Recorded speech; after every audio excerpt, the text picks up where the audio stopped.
السلام علیکم ورحمۃ اللہ وبرکاتہ. دوستانو امید تاسو بخیر. تاسو ته پته ده چې د کومو ملګرو اقامې ختمې وي یا د هغو متغیب عن العملو، نو د هغو توکلنا اپلیکیشن کې هغو خپل اکاونټ نشو جوړول. تاسو ته د اقامې نه پس که نن سبا په سعودي عرب کې د ټولو نه زیات غټ چیکینګ او دغه کتلی کېږي، نو هغه توکلنا اپلیکیشن دی.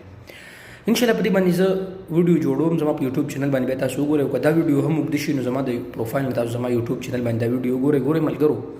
که تاسو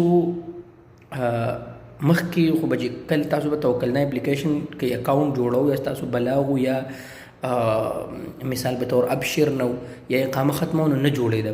اوس پرون به تاسو اخبار 24 کتلی د توکلنا ټیم پرون دا خبره کړې ده چې کم کسانو اقامې ختمې دي یا د هغو ابشر نشته یا د هغو بلاغ متغیب عن العمل دي، نو د هغو